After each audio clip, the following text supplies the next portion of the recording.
Hi, welcome to Wake Up Call. My name is Mary Griswold. I'm the chairman of the CCTA, and we have a special program tonight for you about hurricane preparedness. And we have an expert panel here, and I'm going to ask them all to introduce themselves. I'm Stanley Kite, Director of Emergency Services for Craven County, and I'm also the Emergency Management Coordinator for Craven County. I've been doing this job for quite some time. In fact, I've been with the county 46 years, and I've lived in Craven County my entire life. Hello, my name is Jim McConnell. I'm a Division Chief with New Bern Fire and Rescue. I've been with the department 25 years, and I oversee special operations, and I've been living in North Carolina for 30 years. Chip Hughes, Craven County Sheriff. I've lived here all my life, with exception of time in the military and state patrol. So over 50 years.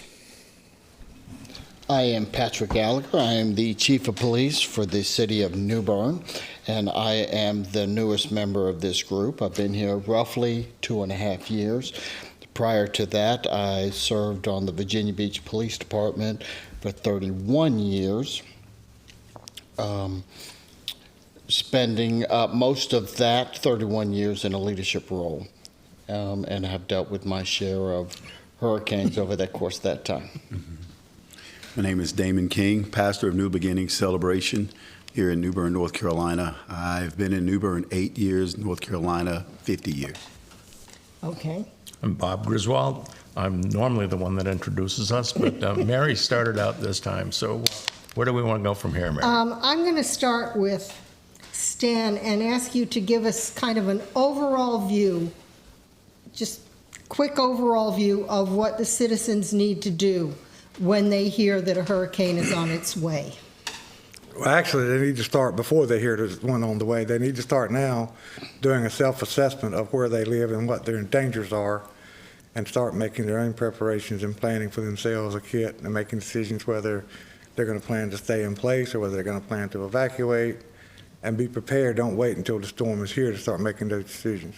Okay. Stan, to interrupt quickly, because you and I were talking a little bit earlier that with like household insurance, you had a great awakening during or just after Florence about the types of household insurance. I have seen after the disaster in the recovery process where a lot of people really fell down in that they didn't have the types of coverage they thought they had with their insurance policies. And I was explaining that there's several types of homeowners insurance policies, so you need to be very aware and have a good discussion with your agent, because agents sometimes will just sell you a policy and it may not necessarily have the coverages that you need for your particular home. One of the things that was new to us, now we've been down here almost 10 years, and one of the things that was very different about living in eastern North Carolina was our insurance agent told us, you need a wind policy. In Massachusetts, and we were probably 15 miles north of Providence, Rhode Island, which is actually one of America's windiest cities, that was never a consideration, but that was something we had to consider here. I'm going to ask you, what role does the fire department play in getting us ready for a hurricane? So we play a big role in the community. Like Stanley said, we want to reach out to our customers, our citizens now, and tell you, like he said, prepare now. This is the time. We're in the season. We know it's 6 months long, and it's time to prepare. Outside of that, we're always ready to respond. So we gauge the storm on the information we get from the Weather Channel and everything going on. And we make decisions with local leaders of the police department and city management, depending on the severity of the storm, if it's going to be wind-driven, water-driven, to help the community understand the areas that are going to be greatest hit, either by water or wind and flooding. So we try to get out there, work with our community on these nice days now to inform them where they live. If they have any questions, to please call us. So if you're new to the community, and ask us where you're living, what is it prone to? Flooding, wind, whatever else. So we can inform you what's going on. Now, one of the things, we lived in a very small town in Massachusetts in terms of population, but fairly large geographical area. And one of the things they did, because we got hurricanes up there, when they knew one was coming, they sent the fire trucks to different corners of the town so that if trees went down or whatever, they could cover all areas of the town. Do you have that challenge also? So what's nice about New Bern Fire Department, we're already strategically placed throughout the city. So we increase our apparatus and personnel at those fire stations. Okay. Because we know our call volume is going to be high during this time of need and during this natural disaster. So our vehicles will just upstaff, we'll bring extra shifts in so we can have more personnel and apparatus on the road as needed during the Okay. season. But I Jim- think there's something that needs to be addressed while you're on that subject matter, because there's one thing that citizens, especially with health problems, get themselves in trouble with. And one of the problems is, through the Emergency Operations Center, I work with all the different departments in the operations section chief, and we let them make local decisions, but just about everybody has a cutoff policy as far as high wind limits. So they don't need to think an ambulance or a box truck's gonna roll out there in 75-mile-an-hour winds. I mean, they've waited too long if they wait that late. So Yes, exactly right. that's a key point I think they need to understand here. I know You get out said- before it hits. I know you said get- firemen sitting on the corner, but they don't need to think we're gonna be sitting on the corner in a 75-mile-an-hour wind. That's not gonna happen. What role does the county play in preparedness and dealing with the whole thing coming? So the sheriff's office, once again, like fire and police, we're going to upstaff during these times. Our greatest source that we rely on is Stanley Kite's team to advise us, how the weather's progressing. When these things are coming, we get regular updates from Stanley's team, and that's what we plan. Basically, that's how we plan where we're going to position people. But it's very important for people to understand, that we can't do as much patrolling and respond in the same manner when these events are taking place. Our men and women still, if we get hurt, then there is, we can't respond. So we don't want to be part of the problem. We want to be part of the solution. So there's going to be times when, calls go into the 911 center that, the telecommunicator is going to advise the folks, if this is not an emergency, there's a good possibility we're not going to be able to send a deputy to you. So we kind of, working closely again with Stanley's team, assess what type of call it is and decide, is it safe for us to respond? But once again, we're working closely with all the emergency response, and the same thing goes for his EMS folks.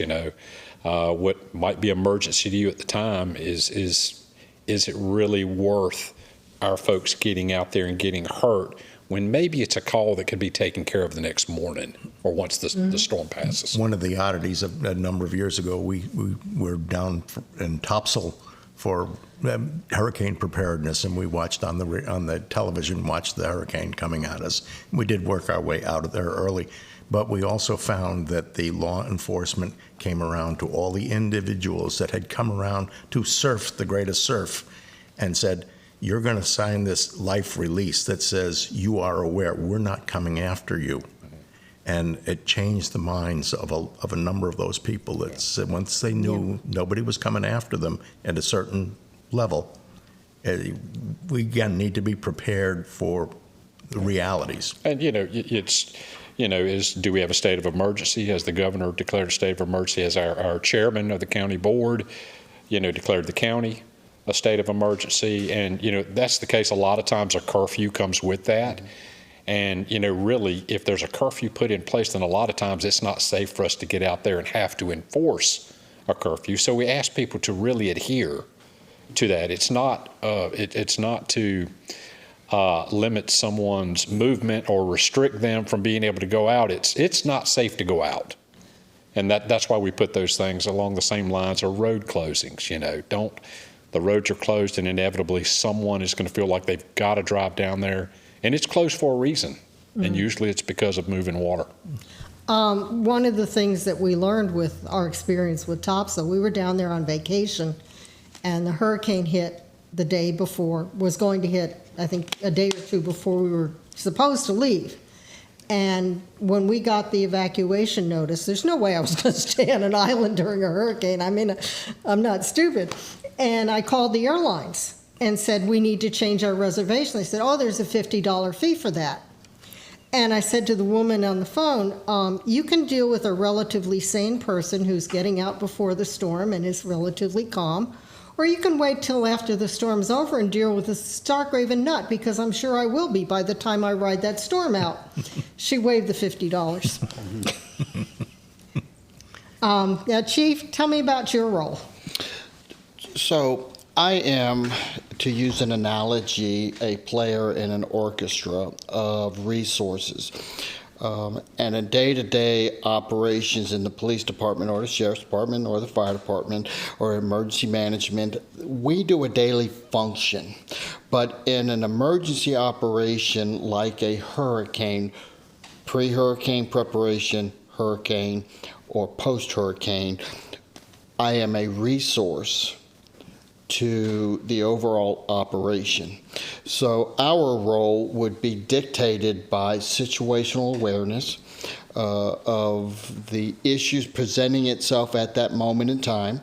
We work in collaboration with each other to determine how best to deal with a particular issue. Do we need to respond? What kind of vehicles do we have? If we don't have the vehicles we needed, we have a opportunity to work with the emergency management to obtain resources that we need.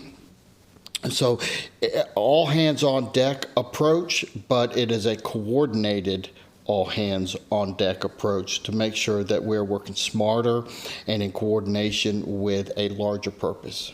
Okay, the role of the church.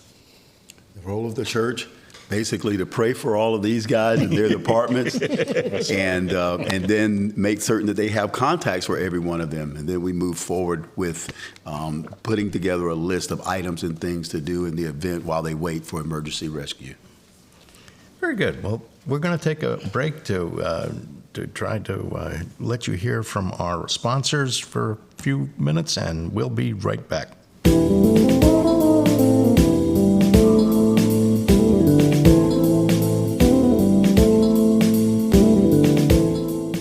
Torque Transmission and Automotive Repair is the transmission physician in the New Bern area. If you're experiencing transmission problems, call Charles Grover at 252-637-2399 or stop by the shop on 17 South in New Bern. Torque can install a new or reconditioned transmission, or they can rebuild your transmission if that's what you prefer. See Torque for a variety of minor automotive repairs like brakes, tune-ups, and water pump. You can count on Torque Transmission and Automotive Repair. For news, commentary, and a different perspective, check out rightwinggranny.com. Hey, Granny's got it going on. See for yourself. Go to rightwinggranny.com. The God and Country Christian Alliance has a simple mission, but it is a profound one. They want to inform and educate the public on issues of moral and political concern. They want to restore the Judeo-Christian values upon which this nation was founded to all levels of government. And they want to encourage and activate pro-family voters. Simple, but not easy. The God and Country Christian Alliance meets the third Monday of every month at Moore's Barbecue on MLK in New Bern. Meetings begin promptly at 7 p.m. and end by 8:30. To enjoy dinner with the group before the meeting, arrive between 6 and 6:30.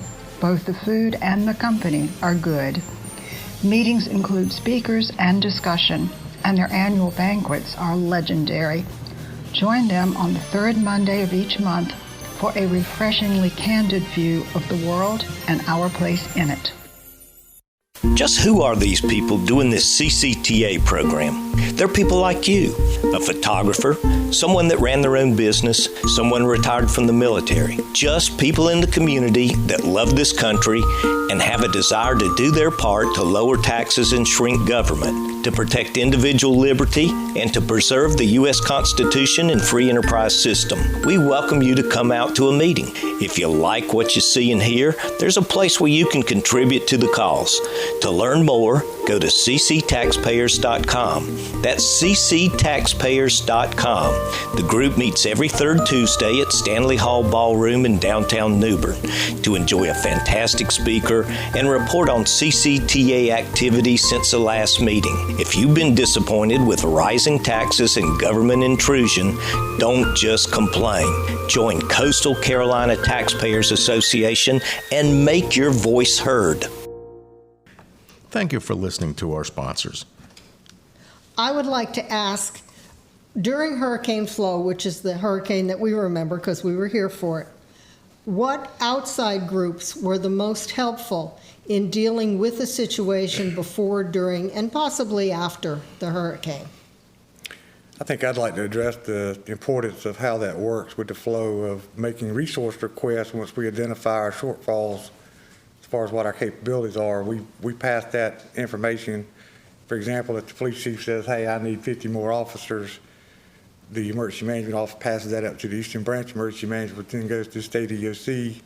At the state and locals can't handle it with a local mutual aid agreement, they reach out and tap federal resources. So those resources come from a variety of different levels.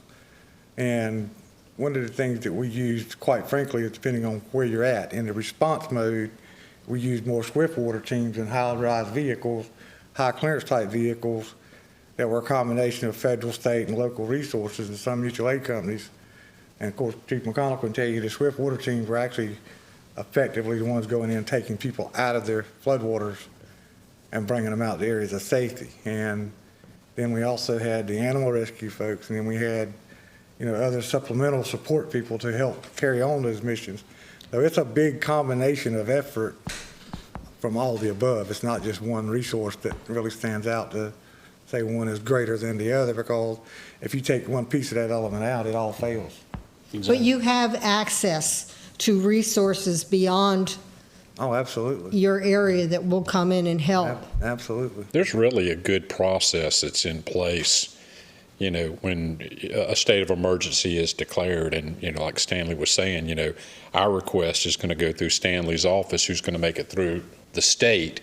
And that ensures that, we get reimbursed for expenses or expenditures that we spend locally through the feds. If we have a state of emergency, we can that enables us to apply, because then there's another tracking mechanism for accountability, which is always a good thing.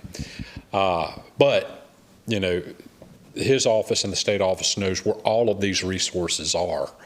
And the chief and I both have high-rise vehicles that we can now use to go into low-lying areas, which, as we know, Riverbend, Fairfield, parts of downtown just flooded, and having these high-rise vehicles are paramount to be able to go in and rescue folks. And that was really the main reason we got these vehicles, was for search and rescue in high waters, and we use them for a number of other things as well to protect our deputies and officers. Part of the post-recovery process, so the sword cuts both ways in this. And so rebuilding the infrastructure, having electrical crews that come in that can backfill and get the electricity back up is critically important, and all of those resources are coordinated. But the other side of that is there are times where we have people that are just filled with the milk of human kindness, and they just want to show up, and then they're bringing all of these resources, and we can't manage that. And we have a lot of nonprofits that'll show up and say, hey, I'm here to help, and it becomes difficult for us to manage the priorities that we currently have to extract them from that task to manage somebody else that's coming in, and we don't know what it is that they're bringing and how to manage that. So, And how well trained they are. right. Very well diplomatically said. I have a verse that I got in trouble over saying one time, is that I don't want everything you couldn't sell for the last 7 years at the yard sale. That's not an immediate need, but sometimes that's what we get flooded with. However, through the Emergency Operations Center, we get a lot of those calls, and we all route those to non-government organizations, such as churches and religious community services and Salvation Army, Red Cross, other agencies that can manage and warehouse and help distribute those things to the victims when it's time. The first commodity in our warehouse, and we have to be careful as a government, is to not compete with local business and industry, is emergency water and emergency food. One of the Some things, generator powers, but we're very cautious in what we accept in that first.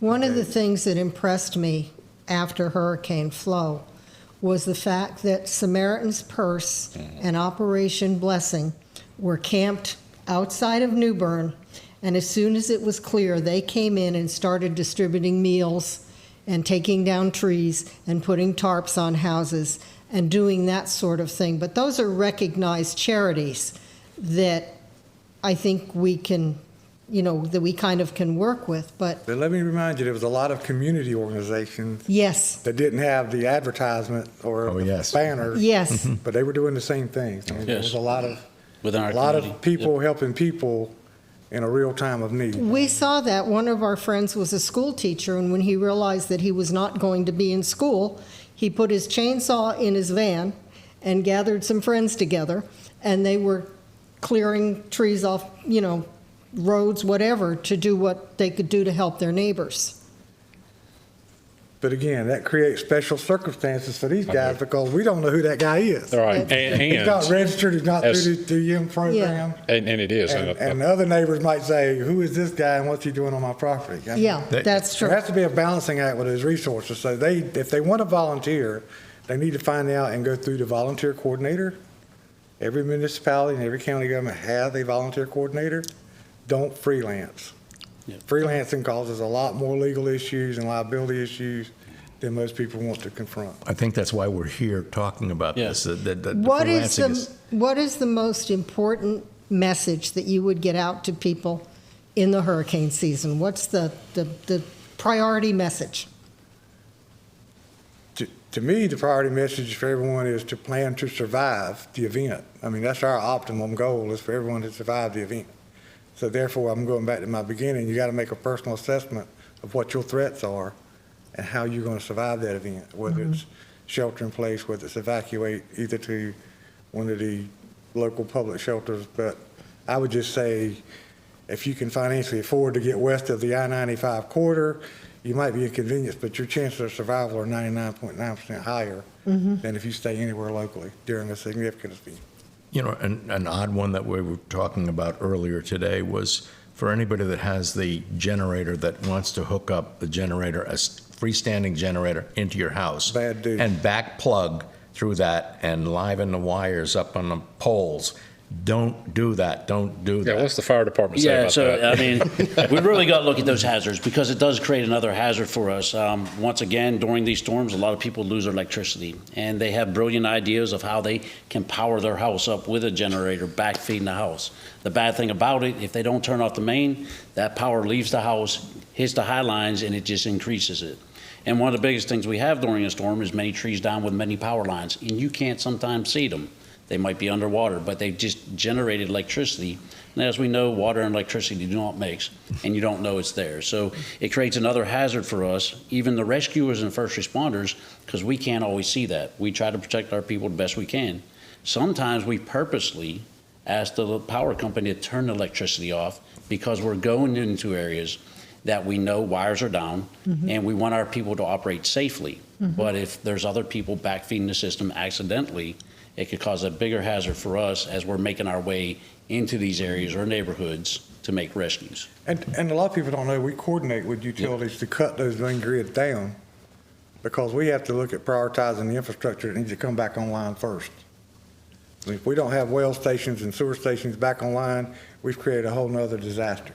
Can I assume, and I know assuming anything is dangerous, that if your generator was put into the house by the builder and set up by the builder, that you're probably okay? With a transfer switch. No. No, So how do you check that? have it inspected by an inspector. Did we do that? If it's not been inspected by the building inspection team. Oh, no, it was, that was. I'm just saying, but sometimes contractors do things that are not necessarily, On the up I'm not trying to be ugly, but sometimes it's just not safe. And we get people in trouble with carbon monoxide because it's not properly installed. We get people in trouble with these that have to be refueled, trying to refuel generators. While they're running, We had 3 serious injuries during Florence that I'm aware of. We had one case where firefighters almost got in trouble, one of the Swift Water teams trying to help get some people out of a house that was so infiltrated with carbon monoxide that people couldn't even really respond to them. I mean, that's how close they were to death. Wow. So I would say that's not necessarily true. It needs to be a system that's been inspected by the building inspection team before the use of that Okay. generator. And at least annually have your If you're on LP gas or natural gas, have the gas company do an inspection on it. Okay. I would also recommend that as citizens make their personal plan, that part of that plan needs to be an assessment as to their threat threshold. Do you have persons in your home that are elderly? Do you have persons in your home that has to have electricity for medical purposes? Do you have children? What kind of animals do you have? Do you have the ability to get out? And if the answers to those, the answers to those should drive decisions. And quite candidly, to make the wrong decision on this could be the difference between somebody's life or death. Now, do you have a severity of a storm where you recommend evacuation, or how does that all figure in? I'm just going to say that, again, you need to be cognitive of what the local threat assessment statements are, because the category doesn't necessarily mean one thing for you depending on where you live. But if you're going to have a local storm surge, not necessarily high winds, but a lot of water, if you're prone to flooding, that's a threat. If you're going to have tornadoes spawning off of it, I mean, there's a magnitude of threats that could be in there. Listen to that local statement as to what's going to happen in your neighborhood, not what's happening in Wilmington or DC. And I think it's one of the biggest things. Listen to the local responders, Stanley's office, local emergency management. Take heed to that warning prior to, so you can make good decisions. When we come back, I want to go into detail about exactly where to get that information. Very good. Well, we're going to hear again from our sponsors and supporters, and we just, again, thank you for staying with us, and be prepared.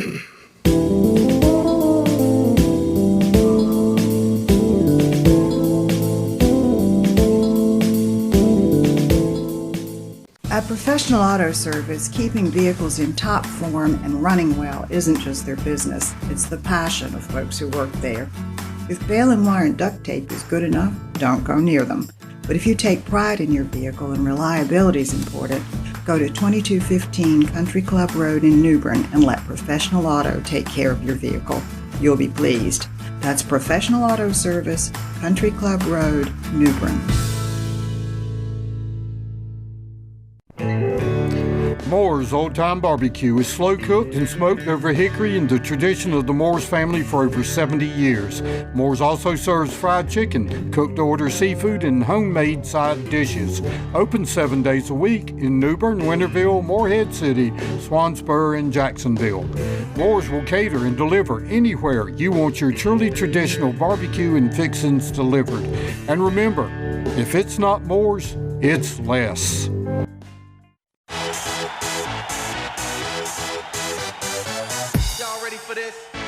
The County Compass is a rapidly growing, free weekly newspaper throughout eastern North Carolina.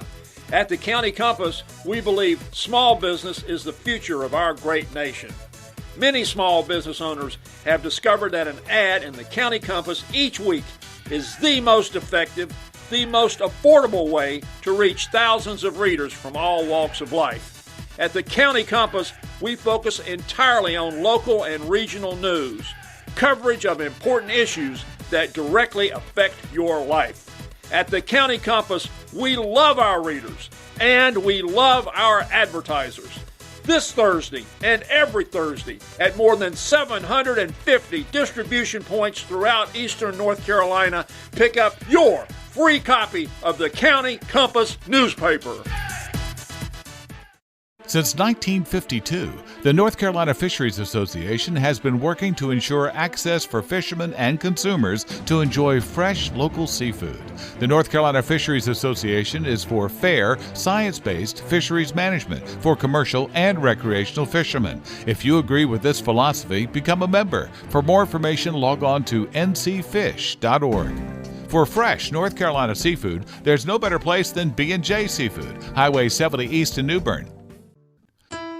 For news, commentary, and a different perspective, check out rightwinggranny.com. Hey, Granny's got it going on. See for yourself. Go to rightwinggranny.com.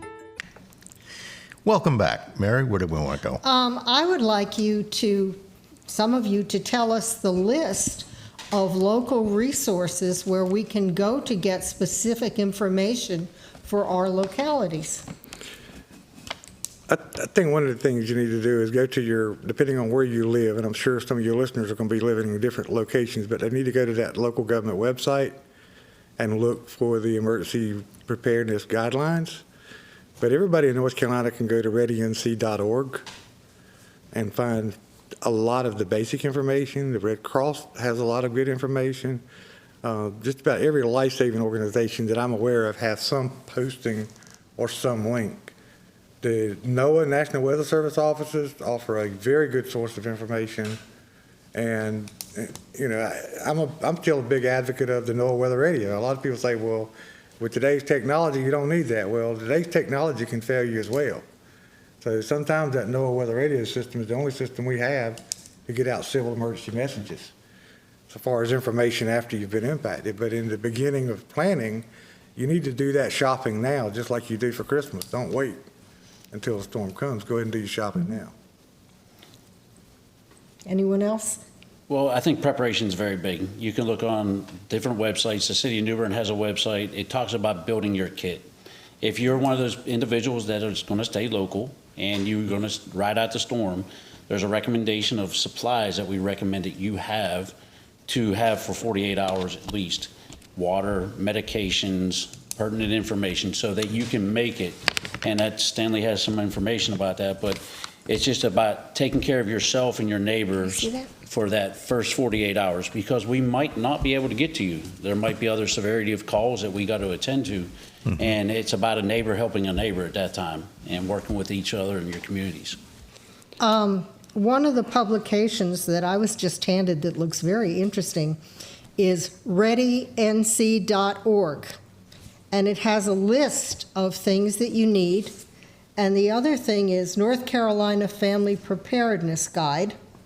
And that, can't find a website on that. You can get them from the local emergency management office. Okay, we can get that from the local management emergency office. And that is, both of these are phenomenal because they give you a whole list of helpful websites. That is phenomenal. That's good stuff. We'll try to post those websites on our websites. Yes, we can post it at cctaxpayers.com because those are good resources for people. Anybody else? Sure. The city of New Bern has implemented a new New Bern alert system. I would strongly recommend that if you live in the city of New Bern, that you sign up to that. And it is an app-based application, and during an emergency like this, it's going to be one of the systems that we use to push out information. Okay. Now, is that the same one that's put like posting that, you know, we've got a road closure for the construction? So, folks, if you've signed up for that, it would come through that same vehicle, that same texting vehicle. That is correct. It's texting, it's emails, it's in your face. Pardon my French, but it is there. It's available. Now, the Department of Transportation does a lot of emails and stuff updating what's happening on Route 70 with the construction and everything. Do they also play a role in hurricanes in telling what roads are Yes, open? we monitored her. They got what they call a traffic information management system website through North Carolina DOT, and you can look at that for the entire state. And it talks about the bridges, the closures, the floodings, the major routes, the hurricane evacuation routes. All that data is out there. But again, you got to have internet. Yeah, that's. If your technology's down, then you're stuck. And I think that Ready NC, I know we have used that at times when people are talking about leaving and wanting to know about routes that are clear and that sort of thing. You can get real-time updates through that Ready NC app as well. Another thing, again, just to remind you that I'm sure some of your listeners are going to live in other jurisdictions. So they need to check on what they can sign up for in that jurisdiction. But there's all kinds of apps through the National Weather Service, as well as your local TV and radio stations. That's the deal right there. Little weather. To me, it's better than a smoke detector. Yeah. Don't tell that to the fireman. We've made it a habit I'm at our serious. church to even pass out this information all Great. the time. So I would encourage anyone who belongs to any organization where there's a large gathering of people to take the information that these gentlemen are giving you. We have these handouts sitting near the door of our church, and we talk about the weather radio. I went and had old Donnie take care of setting mine up for free, and I encourage everybody in the church. I can't make anybody do it, but I oftentimes, about 2 times a year, make these announcements or talk about these issues. And again, we try to have everyone prepared with their list of items to keep them safe. Now, I'm assuming, again, every county has an emergency services officer. Is that true? They either have in place or they have an acting based on North Carolina Division of Emergency Management. That's under the North Carolina Department of Public Safety that covers all the counties in North Carolina. Because we're on the coast, we deal with hurricanes. Occasionally, hurricanes go inland, and they go other places, and occasionally In fact, places. in that pamphlet, you'll see some of the other county offices, especially for the counties prone to hurricane coverage. And other counties have tornadoes and other such things, and rainstorms, so they need them too. Okay? You know, I think we're not only talking to people that have experienced hurricanes before, but there's also a number of people that have either moved into the area or are vacationing in the area that are just flat out not aware of the power of a hurricane and the power of moving water. There's a number of people, again, you need to see the power of moving water and not experience it. Yeah, that's most people think of water as recreation. They think of it during the summertime, a place to go swim and everything like that. And what we see a lot of is after the hurricane. A lot of these areas are still inundated with water, and it's still a flood environment, which makes it very hazardous and toxic. The worst thing we'd like to see is kids out playing in that, because they really just don't understand what's in that water at that time. And because the water backs up, it's sewage, it's snakes. It's wildlife. It's wildlife. You have alligators and snakes here. Exactly, and then Hazardous material. and hazardous material. So you think of everything that's in your garage, and you turn it upside down and pour it out. That's what's in the water right now. So I mean, as first responders, we wear suits and stuff when we're in that contamination of water. But young individuals look at water as different than we do, Got to go swimming in it. and they'll be out there swimming in it. And that's the things they just don't realize what they're exposing their bodies to, and stuff like that. One of the things that, to me, illustrated the power of water was after hurricane flow, seeing the Sir Grafenfeld bear in the middle of the street looking like he was directing traffic. I mean, that bear is not light. And for him to have moved from that corner into the middle of the street, a couple of 100 feet down, that had to be some serious force going on. When we talk about running water and water moving across roadways, inches of moving water can move a vehicle. So I think some people are under the impression, unless my car gets inundated with water, it's not going to be moved. That's not true. Well, the other big threat is it erodes under the roadway so bad you don't know what's there. And just because you saw the one in front of you make it doesn't necessarily mean you're going to make it. And Weyerhaeuser Road is a good example. We had people trying to physically move concrete barricades when 2/3 of the road was completely gone in an 18-foot hole, and what little bit of pavement was left was only like 4 inches deep. But people were out there. We had to get law enforcement to go out there and assist firemen because they were wanting to fight, determined that they were going to go through Highway 43. I mean, if the road is blocked, turn around, don't drown. It's pretty simple. That's it. Yeah. Go back. Also, folks, if you see standing water, don't try to drive through at 60. You're not up to You're not a water boat. skiing. But when you talk about small amounts of water moving a car, are you essentially talking about something similar to hydroplaning? No. This is different. A lot of your passenger type vehicles, they think because they drive like a 4-wheel drive SUV, they don't understand, 6 to 8 inches of water can lift that vehicle up, and if the water's moving, take it off the roadway, you no longer have traction, you're just like a floating cork. So this is like what New England goes through with ice in four-wheel vehicles. They just don't work. The two drowning deaths that I had during Hurricane Floyd were both, one was a driver who almost ran over firefighters and National Guardsmen at a roadblock on 43, and the other one was a guy that had been evacuated to an area of safety, but had in his mind that he had to go back and check on his son's house. And he took an aluminum John boat by himself and got into some turbulent water, and we found him later and recovered him. But those were both people that died for no reason at all. I mean, they were not original victims of the impact. They created the problem themselves by not listening to advice. Now, you run a danger of roads being undermined because, so that's part of the problem too. It's not that you have a pothole, it's that the whole road is It's not going to be a pothole. There may not even be a pipe under that road anymore. Wow. Remember, a gallon of water weighs roughly 8 pounds. So take the physics of 100 gallons of water moving at 5 miles an hour. You have a lot of kinetic energy that will go someplace, and it will take your 1,500-pound vehicle and drive it right down the street. Someplace you don't want it. Someplace, exactly. And you don't have any control. You don't have any control where it wants to go. Yeah, we were talking real quick about, some of the good things. I think our faith-based community really stepped up, fed a lot of first responders because our restaurants were not open, stepped up and made sure that our first responders were fed so we could continue to do what we did. Also, our volunteer fire, not only our paid fire, but our volunteer crews, which Stanley works very closely with them as well, out there day and night. And most of the time, they're the ones that are clearing the roads. So we can respond. Mm-hmm.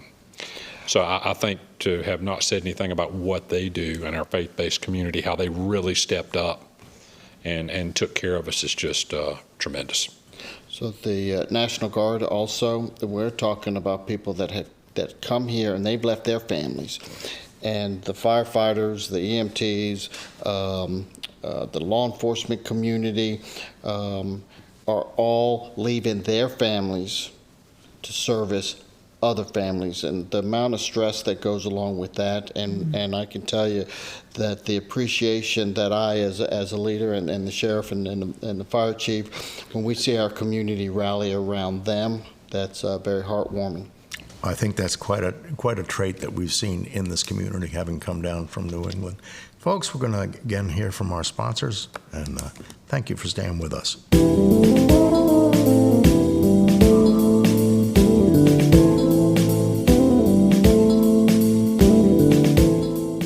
Torque Transmission and Automotive Repair is the transmission physician in the New Bern area. If you're experiencing transmission problems, call Charles Grover at 252-637-2399 or stop by the shop on 17 South in New Bern. Torque can install a new or reconditioned transmission, or they can rebuild your transmission if that's what you prefer. See Torque for a variety of minor automotive repairs like brakes, tune-ups, and water pump. You can count on Torque Transmission and Automotive Repair.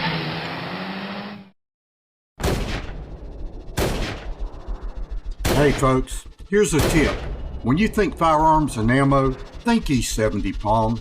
They've been on Highway 70 east of New Bern across from the fairgrounds for 31 years.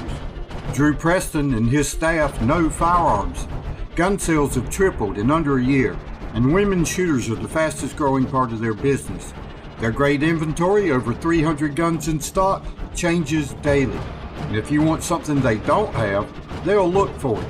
New and used, rifles, shotguns, and pistols. Buy, sell, or trade. And they also have many holsters, scopes, and other gun accessories. Every member of the staff is deeply knowledgeable, and every one of them is an excellent shooter. So don't just come for the inventory. Come for the thoughtful advice. East 70 Palm, your home for firearms, ammo, and answers. Highway 70 East New Bern, across from the fairgrounds. For news, commentary, and a different perspective, check out rightwinggranny.com. Hey, Granny's got it going on. See for yourself. Go to rightwinggranny.com. Moore's Old Time Barbecue is slow cooked and smoked over hickory in the tradition of the Moores family for over 70 years. Moore's also serves fried chicken, cooked to order seafood, and homemade side dishes. Open 7 days a week in New Bern, Winterville, Morehead City, Swansboro, and Jacksonville. Moore's will cater and deliver anywhere you want your truly traditional barbecue and fixings delivered. And remember, if it's not Moore's, it's less. Welcome back, folks. And Mary, where do we want to head? What were the lessons learned from Hurricane Flo? Anyone want to take that one? I'll say a few things. I think we all realize when we have these different storms, and none of them are exactly the same, we realize, maybe what resources we don't have that we could have, and we try to tweak and get, put it on our list of things that we need, maybe additional training, whether it be swiftwater rescue, whether it be communications, or additional protective gear. So that's things that we have learned through some of these bad storms, that things that we can put in our deputies' cars, that when we're responding, we can, maybe help the fire department with some of the things they've got so we can respond down the road further. Maybe additional resources that we need in our car once we get to certain emergencies that will help us perform life-saving measures until emergency management or emergency services can get on scene. So we learned some of those things, and as a result of it, we're better equipped. And I'm sure with the next storm, as they present new challenges, we will make note of those and try to procure the type of equipment that we need that will make us better servants. Also, I'd like to say, one of the positive things is the outreaching of the community afterwards. Neighbors helping neighbors, other volunteer fire departments helping other volunteer fire departments. We had a lot of our personnel were inundated. They had to go home because they lost their house. And we had other fire departments across the state come backfill our personnel. So our operations got to still continue. We got citizens to serve. But Cary Fire Department, other fire departments on the west came to the east and filled our station with their apparatus and manpower so we can take care of our needs. So it's nice to see the community not only locally but within the whole state taking care of each other. And I remember seeing the utility trucks from everywhere coming into the state. I mean, that just, It's wow. phenomenal with the co-op, with what they do and how they bring them in and how they pre-stage them. As the sheriff indicated, no two storms are exactly alike. And with that particular storm, because of its intensity and how it was deemed by many to be a once-in-a-lifetime storm, it gave us an opportunity to build upon our evidence-based strategies that will help us for the next storm. And based on the variables of that storm, based on similar variables in the next storm, we can have a pretty good predictive model on where our vulnerabilities are. And the modeling of storm surges and what that is going to look like when it reaches our community is a whole lot better. And Stanley can talk about this than it was even 10 years ago. We are incredibly fortunate to be able to utilize that technology. And you know, Chief, as you're saying this, again, from the professional perspective, that is something that the professional service organizations have zeroed in on. What did we learn from the storm? Now, as individual homeowners, we need to learn also from what we... Humans are creatures of habit. Unfortunately, they move, the population changes, the communities change, and I've seen this transition over years. Some of the communities that were hardest hit in some storms, they have moved on. And unfortunately, some people now that are not educated as to what those risks are now living in those same areas. And we see it over and over again. And you have to ask yourself, what are you thinking? If you're not asking the questions, if you didn't live here before, ask a neighbor, ask someone else. Call emergency services, call your local contacts, find out what the historical data of where you live. It could be just like what you said. There might be a place where homes are now built that there is no data. Because we don't care how much the forest floods during a storm surge, you know? Yeah. We don't have that data. But we can tell you based on the existing communities and infrastructure as to what's happened. But again, my bottom line is if you can afford to get out of harm's way, stay out of harm's way, and listen for the right reasons for you to return. Don't think you can just turn around and drive back when the sun pops out, because we may have police officers and guardsmen from other states, other countries, or counties helping block traffic and protect property. They don't know you personally, so be sure you have what you need for right of reentry, whether your jurisdiction requires reentry permits, whether you have to have identification and information such as property owners' information showing that you actually are who you say you are and you live where you say you live. I can tell you the emergency management office in our county EOC, we got a lot of kickback from a lot of these hard-hit communities that they won't let me back to my house. Well, you just showed up with a New Jersey driver's license and expect that officer to think you live on Craven Street. I mean, I'm not trying to be negative, but a lot of times it was really difficult trying to sort out who was coming to steal versus who was really trying to get back to their house. So we try to set up a safety perimeter and protect and security, but take your time. Don't try to rush before the resources can be back in place to help you safely return to home. Or you find yourself trapped in Kinston because you didn't follow up on the traffic and the highways and the flooding situation. Yeah, that's, We had a lot of complaints about that. People because like- you can't get through Kinston after a heavy storm. Well, I mean, again, some storms you will, some storms you won't. You're gonna get into traffic surge and you're gonna get it into the flooding from the Raleigh flooding if it's still ongoing. Some jurisdictions were out of the floodway in 3 to 4 days. We had areas of the county that were flooded for 14 days. Wow. So it depends on where you're at. I mean, there's no way to give one answer to fit everybody on that. But have those contacts, have the ability to reach out and ask those questions. And if nothing else, we all issue public information statements when we have updated public information. Be patient, listen to those, look for those, get that public information, and you'll learn what's going on in your area. I think another good thing, which is this, and this is going to sound like a shocker, is you did see politicians and elected officials, regardless of affiliations, jurisdictions, federal, state, local level, come together and work as they should, putting their political differences aside for the good of their constituents, what they were elected to do. We saw them operate the way they should during that time. Now, unfortunately, the storm's gone, and then they go back to normal. They're back to normal. But during that time, you saw elected officials at the local, county, and state level put their differences aside and work on bringing and building back our county. And I hated to see that go, but during that time, there was a glimmer of hope that this could last. It could, and it works when this happens. So that I felt like that was a good thing, that everybody did come together for the common good of rebuilding and getting those folks that needed help. One of the But it shouldn't things end that when the was- state of emergency's over. It shouldn't, and that's why I wanted to bring it up, because it was a good thing. It was something that we do not see other than during times of emergencies. One of the things that we saw, our kids went through Hurricane Katrina. The Marines evacuated them 2 days ahead of time, and they were away until November.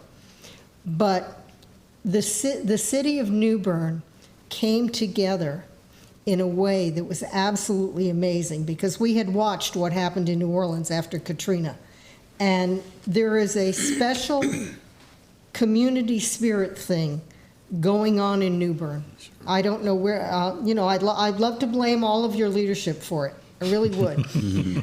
But it is something very unique. I've said more than once, New Bern is a city that functions like a small town, where people seem to look out for each other and they seem to take care of each other. And I think that was very obvious after Hurricane Flo. And I think that is unique. I'm not sure that happens in other places. And There are probably a lot of reasons for it. Our religious community probably had a lot to do with that. I'll tell you, that's my department right there. It is. There's a special spiritual security here. And I said that when I moved to New Bern 8 years ago. I was like, God has a special bubble around this place. And we're going to be a community that's going to be a light shining in the darkness, not only to the surrounding area, but to the entire state and possibly even the entire country. And if you look at the people who are moving here, where they're coming from, man, there's more people moved here from Colorado in the last 8 years. I'm like, what is happening? Is there's snow, what do they call those things? Snowbirds. Yeah, whatever. I mean, is there avalanches going on? Because everybody's coming here from Colorado. I just can't, but they said there's something real special. They even recognize it when they get here. So, and I thank God for you guys, because without your leadership and your action and the resources you give us, where do we go? What do I have to talk about when I get behind the pulpit and say, hey, by the way, we need to talk about preparing for hurricanes, floods, And Damon, I'm just going to add, when you get here, don't try to change the locals. Try to join in with the locals. Yes. Yes. We moved here from Massachusetts. I love New Bern. Please don't turn it into Massachusetts. Don't turn it into Massachusetts. We can read the body language. That's okay. It is a very unique county and city, and we're all blessed to be here. And, Pastor, we as public officials and servants would not be successful at what we do if we did not have the support of our communities. Mm-hmm. And, it is, there's, the chief and I have talked about it a number of times. We don't deal with the anti-police rhetoric that many of these other, larger urban areas have to deal with. Here, we're embraced, we're loved. There's not a time that we don't go out to eat together or meet when we're in public where people don't come up to us and thank us for what our men and women are doing. And we give credit where credit is due. It's our teams that do it. Yes, sir. So we are so fortunate here to be able to have that. Folks love the fire department. Yeah. They do. They love the fire department. They gravitate toward them. And, our fire department here in New Bern is second to none. Yeah. They, whether it's on the water or on land, they're there. They support my office, the chief's department, and they're ours. They're our firemen and our volunteers, and of course what Stanley's folks do. They are kind of the unsung heroes. They're our lifeline. Mm-hmm. When we're out there on the road, they're out there protecting us. So, folks, I hate to cut us short, but we are just about out of time, and I appreciate your staying with us. And folks, stay prepared. Thank you for all of being here.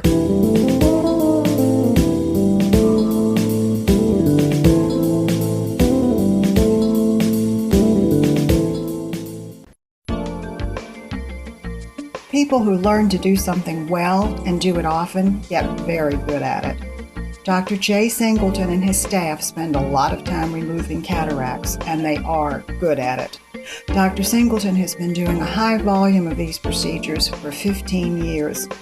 Let's face it, once we turn 50, the chances are we'll soon need cataract surgery. Fortunately, the Singleton Vision Center is conveniently located at 3515 Trent Road in New Bern, and the state-of-the-art Singleton Surgery Center is bringing costs down for patients and participating insurance companies. For dedication, experience, and convenience, you can trust the Singleton team. Dr. Jay Singleton and the Singleton Vision Center is conveniently located at 3515 Trent Road in New Bern.